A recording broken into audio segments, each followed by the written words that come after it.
Hey, sorry, y'all. Good morning, Mr. Casey here. Light years. This is my second recording, so I'm going to be really quick. The first one, apparently, my microphone was not on, not good. So, the universe within the last 500 million light years. So, if we have the Earth at the center of this universe here, this image, this is 500 million light years around the Earth. These are the stars that would be a part of that in our galaxy. So just think about that. Looking all around here, this is 500 million light years. These are the stars from our galaxy that would be surrounding the Earth. Now, if I go forward, what is a light year? A light year is a unit of distance. It is the distance that light travels in 1 year. So in this image here, we've got the sun sitting at the center. And these are the other stars. Our sun is a star that are close to our sun. The closest being, and this is Alpha Centauri here at 4.4 light years. We've actually got Proxima Centauri at 4.2 years. Now, like here, you've got these two stars are 4 light years from each other and 9 light years. So it's all the different points. But really, Proxima Centauri is the closest to our sun at 4.2 light years away. It's the nearest sun to our solar system. Now, what does that mean? Well, light travels. Now, numbers are mind-boggling, y'all. 300,000 kilometers per second. Okay, so that's every second light travels 300,000 kilometers. In perspective, a photon of light, a particle of light, could travel around our planet 7.5 times, 7.5 times in a second, roughly 7.5 times every second. Okay, 7.5 times around the Earth in a second. That's at 300,000 kilometers per second, which then if you multiply that by 60 seconds and 60 minutes and 24 hours a day and 365 days in a year, it's almost 9.5 trillion kilometers, okay, or 5.9 trillion miles. 5.9 trillion miles in a year. Okay, we use light years because they're constant. It is the fastest traveling particle in the universe, and it's a constant rate, and it travels at 300,000 kilometers per second. So with their photons, we use the photon as our method. Okay, so now if we think about this, New Horizons. Let's see what my next slide says so I can go through this. Okay. All right, so we'll stay here. So New Horizons was launched, I think, in 2006. It was sent out to look at the Kuiper Belt and look at Pluto. It travels at roughly 36,000 kilometers per hour.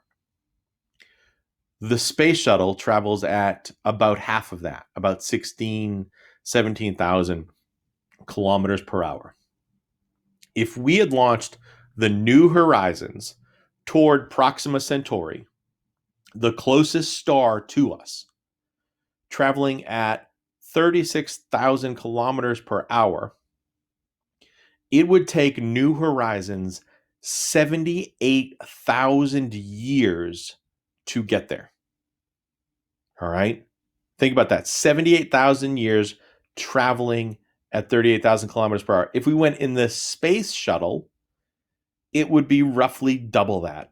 We're looking at about 160,000 years to get to the nearest star. So if we are going to do any kind of space travel, we've got to come up with a better way of traveling, is what it comes down to. And so that was one of the coolest videos, which was just mind-boggling, talking about a laser shooting those light sails. Awesomeness, pure awesomeness. But it's a lot of work. So light years are a really big distance. The universe is super, super big. Okay. So this slide here, it's talking about the photons and how much light travels in 1 calendar year, which is roughly 86,400 seconds.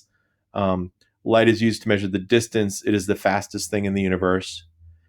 A light year is not a distance. It is a distance. It is not a unit of time. So it is a distance. It's measuring a distance. And I love this little slide here because we can look at different things. A light minute and a light second. So a light minute is equal to almost 18 million kilometers. I mean, mind-boggling. A light second, we were saying earlier, is roughly 300,000 kilometers. The moon is 1.2 light seconds away from the Earth. The Earth is 8.5 minutes from the sun. So this light that we see, when we look up and we see sunlight, that's sunlight. When we feel it on our skin, that energy hits us, those photons hit us, that left the sun 8.5 minutes before it reaches us. All right. So that light basically is 8.5 minutes old. It takes the sun to get to Pluto 5 hours and 40 minutes. And it takes Pluto to the nearest star is 4.3 years. 4.3 light years, folks. Light years. And then across the length of the Milky Way galaxy, we're in the Milky Way galaxy, 100,000 light years across, just for our galaxy, just for the Milky Way galaxy. 100,000 light years across. There are trillions and trillions of galaxies. I mean, just the sheer enormity of the universe is mind-boggling. All right, just blows you away. So a light year, our entire solar system, Pluto is 1/800th of a light year across. The distance to our nearest neighbors, Alpha Centauri and Proxima Centauri, 4.3. We talked a lot about this already. Our Milky Way galaxy is 100,000 light years across. Sorry, I get ahead of myself. I get so excited about it. Distance to our nearest galaxy, the Andromeda galaxy, is 2,300,000 light years to the next nearest galaxy. And the universe is 156 billion light years across. Seriously. It's going to take us, in our fastest craft, it's going to take us 78,000 years to go 4 light years. Can you imagine how long it's going to take us to go 2,300,000? If we wanted to go visit another galaxy? 2,300,000,000 times 78,000. And that would be the number of years traveling at the speed of New Horizons, the velocity of the New Horizon spacecraft. All right. Now, the last bit here, which is really cool. So when we're looking up at things, because it takes light so long to travel, we're basically looking back in time. If a star is 1 million light years away, it's taken 1 million years for that light to reach us. So the light that we're seeing was created 1 million years ago.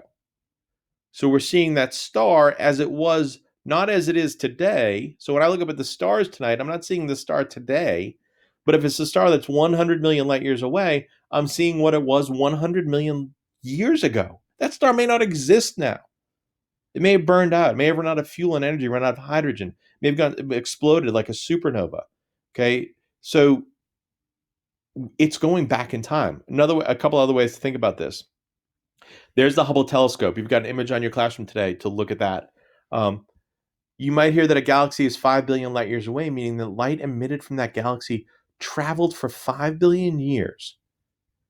Okay, because it's so big. So if we look about this, 5,350 BC, a star in the constellation Taurus exploded. That star was about 6,300 light years away, meaning that the light from that explosion took 6,300 years to get to us. So when did we see that star explode? We saw that star explode in 1054 AD. That was the date it exploded. When we looked up at the sky, we could see it exploding. But it actually exploded 6,300 years before. We just couldn't see it then.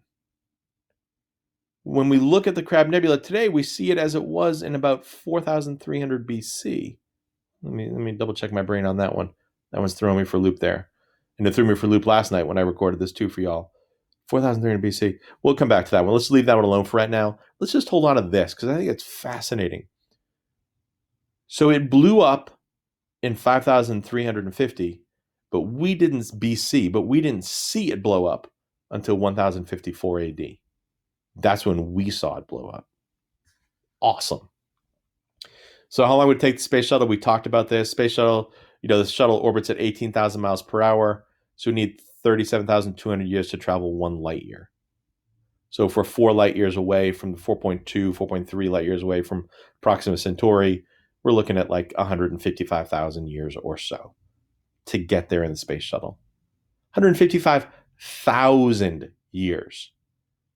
Okay, you start thinking about generations. A person lives on average 70 years, and we need to get 150,000 years. How many generations of people would have to survive on the space shuttle to get there to the nearest star? Space travel is awesome. So, cool job for you all in the future is get to work on the space shuttle program, get to work on space travel and all that cool stuff. It's so awesome. All right, I'm going to get ready to post this on your classroom right now.